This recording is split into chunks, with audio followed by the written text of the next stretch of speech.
Today we're checking out the MOONDROP pill, MOONDROP's first clip-on earbud. And I'll be scoring and ranking them against 13 clip-on earbuds in a total of 10 categories. Now, reviews I've seen so far of the pill have been pretty positive, but in my testing there are some issues in some key categories, such as controls, call quality, and volume. Now these buds retail for $49 US, but usually go on sale a bit cheaper. So let's get into category 1, comfort. Score on the pill a 9 out of 10. Really no complaints here. The bud is comprised of smooth, hard plastic and the ergonomics are solid. It's a light feel in the ear for me. The wire isn't too loose or too tight. You can tighten or loosen the wire slightly if needed. Not really designed for it, but it does work. And with side sleeping, these are pretty decent. The wire sticks out a bit, but when I tested them out, you can just angle the bud down so the wire doesn't push too much against your ear. So usable, but not great.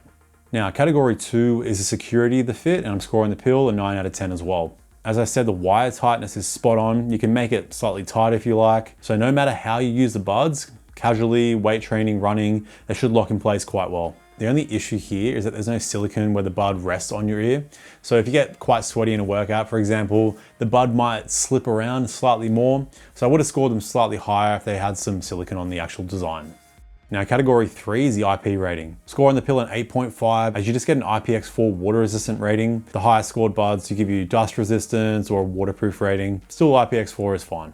All right, now category 4 is case and battery life. I'm scoring the pill a 9 out of 10. You get a solid 8 hours on the earbuds, only 28 hours in total with the case, which is not great. There is no advertised fast charge and also no wireless charging. And the case has a very unique pill-shaped design. You just rotate it to access the buds. It's very unique. It does have quite an interesting feel to it, kind of like bounces around when you rotate it. So MOONDROP knows how to make a unique looking case. The only issue is that the case is quite chunky, by far the chunkiest on my ranking. So here it is compared to the previous thickest case, the Edify Lolly Clip. And here it is compared to one of the thinnest cases on my ranking, the Soundpeats Pearl Clip Pro. So it's quite a chunker, but it's nice that you can put the left or right earbud in either side of the case. All right, now category 5 is controls. This is quite a letdown from MOONDROP. I'm scoring them a 6.5 out of 10. So you get touch controls in the back of the bud that you can tap with your thumb or any finger. You get a nice click feedback whenever you tap, which I like. It's super responsive, but you only get a double tap for play pause, triple press for track forward and back, and there's a quad tap to activate the low latency gaming mode. Now you can add in a long hold for voice assistant and change some phone call settings in the app, but there's no single tap and there's no option at all to control your volume. They're the only bud on my ranking that has no volume control. And MOONDROP is usually fine with their true wireless earbuds when it comes to controls, so not too sure what happened here. But now category 6 is connectivity. Score on the pill a 9 out of 10. You get Bluetooth 6.0 here, SBC and AAC for your codecs, no high res, which is completely fine. When using either earbud with the other in the case, that one bud is going to work in mono mode, so you hear the left and right audio channel out of that one earbud. You also get multi-point connection here with a maximum of 2 devices connected to the buds at the same time. And you also get multi-point takeover, so you don't even have to pause playback on one device before playing it on your other device. Just press play on whatever device, and that audio is automatically going to switch over. Does take a few seconds to kick in, but it works well. As I said, you do get a low latency gaming mode here. Just quad tap on either earbud for it to turn on. And when you turn it on, the latency is massively improved. So casual gaming, you're gonna be fine. Even quick reaction games like shooters, there's very minimal latency. All right, now category 7 is call quality, and I run through 3 tests: a quiet room, simulation crowd noise, and a simulation windy city with construction noise. Now here's the scoring for all the buds. The MOONDROP pill get a 6 out of 10. They do struggle at blocking out background noise, and when it comes to wind, they really struggle. It's one of the worst when it comes to wind pickup. So I'll leave you with some samples now compared to one of the highest ranked earbuds of Huawei Free Clip and a similarly priced, also highly ranked Soundpeats Pearl Clip Pro. All right, here's the call quality of the Soundpeats Pearl Clip Pro in a quiet room. All right, here's the call quality of the MOONDROP pill in a quiet room. All right, here's the call quality of the Huawei Free Clip in a quiet room. All right, now we're going to see how the microphones block out some simulation crowd noise. All right, here's Soundpeats Pearl Clip Pro with some simulation crowd noise. All right, here is the call quality of the MOONDROP pill with some simulation crowd noise. All right, here is the Huawei Free Clip with some simulation crowd noise. All right, now I have some city noise, some construction noise, and some simulation wind. All right, here is the Soundpeats Pearl Clip Pro with some city noise, construction noise, and simulation wind. All right, here is the MOONDROP pill with some city noise, some construction noise, and some simulation wind. All right, here is the Huawei Free Clip with some city noise, construction noise, and simulation wind.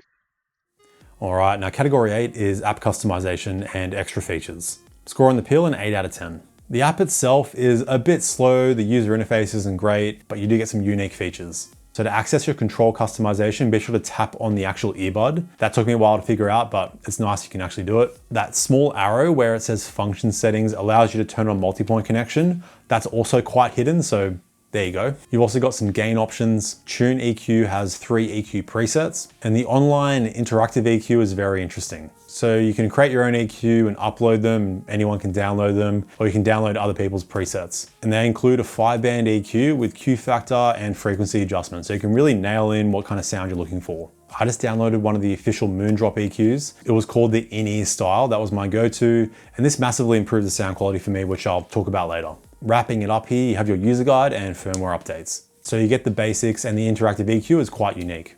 All right, now the final 2 rounds are both gonna be for sound quality. How the buds sound below 60% volume and above 60% volume. But we'll start with my max volume test first. So here are all my readings. This is just measured with the earbud right up against my sound meter, so not the most accurate, but the Peel are by far the quietest, just over 97 decibels. So if you're in a quiet environment, you're getting plenty of volume here, you'll be completely fine. But if there's some moderate noise around with you, especially if you're in a noisy environment, I'd say you're not getting enough volume here. I usually find you need at least 105 decibels to use the earbuds, like maybe on like a train or a bus or something like that, and actually be able to hear what you're listening to or like hear a podcast. Next is my sound leakage ranking. So the buds that have a score of 1 have the least amount of leakage here.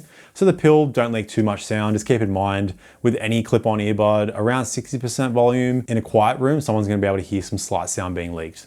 But now onto the sound itself, we'll start here with how the buds sound below 60% volume. And I'm scoring the Peel an 8 out of 10. As I mentioned before, I'm using the Moondrop official EQ you can download, the in-ear style. And I find this gives you a much richer sound overall compared to even the bass boost EQ presets that you get. So the main difference here is with the bass. As I always say, we need as much bass as we can get on a clip-on earbud because you don't get a seal, you're just not getting much compared to a regular in-ear earbud. So the bass is solid, you get like a tiny bit of deep sub bass, you get really nice punch, the mid bass is clean, which is a common issue with open earbuds. The mids and treble are the standout though. You get a pretty smooth response here, so vocals are clear and natural. The treble has nice detail without ever getting harsh. It's just well-rounded as you would expect from Moondrop. So the overall detail and instrument separation is top notch. So compared to the Soundcore C40i, when it comes to bass, it's pretty close between both of the buds. You get slightly more on the C40i, but the sound is a bit clearer on the Peel. As you start going up higher in score though, with buds like the Huawei FreeClip and Soundpeats Pearl Clip Pro, they start to push out noticeably more bass, giving you a bass experience closer to an in-ear earbud. And that bass trend kind of continues as you go higher up in score. Still, for the price, you're getting some very decent low volume listening. I just think Moondrop could have pushed out more bass at these lower volumes, taking advantage of pushing more bass out without the issue of distortion. Because the louder the buds go, the better they sound, especially when it comes to bass. So for sound above 60% volume, I'm scoring the Peel an 8.5. So I personally found around 70% volume was a real sweet spot. They're still not incredibly loud with that low max volume, but I find this is where everything just kicks in. The bass kicks in a bit harder, you just get more of it, and it's overall a richer sound. And you still get that same great mid-range and treble detail that you got at lower volumes at these high volumes. My only complaint here is like if you're venturing closer to 90% volume, on bass heavy tracks, the bass can get like a little bit sloppy. It's not as punchy as it is at lower volumes. This is only when using that Moondrop official in-ear style EQ preset. The stock EQ, this isn't an issue. So overall, these high volumes, you're getting some impressive sound. It just sounds more complete with that extra bass kicking in, but it does make me realize that they really could have taken advantage at lower volumes to be able to push out more bass and give you a richer sound. But the sound that you're getting now is actually pretty close to the buds that I have scored a 9. The buds with the highest score though, again, do separate themselves when it comes to bass. And I did notice the treble can be a bit more crisp as well, but overall not bad for Moondrop's first clip-on earbud. But now that wraps up all 10 categories, and if you want to customize the scoring, check out my free spreadsheet linked below. On there you can compare all the buds, the specs, the core quality, and you can personalize the score for each category, changing the weight of the score, and you can get a new custom ranking for all the buds. But now the final scores are in, and the Peel finished with 81.5 out of 100. Main drawbacks to keep in mind is the lack of volume control, poor core quality, especially in windy conditions, and that low max volume. Apart from that, they're still pretty solid for the price you're paying. But when you have a bud like the Soundpeats Pearl Clip Pro with slightly better sound and no real major flaws, they're also similarly priced to the Peel, it does make the Peel a hard one to swallow.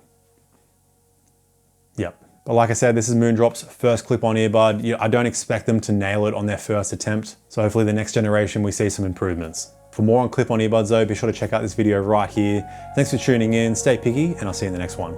Bye now.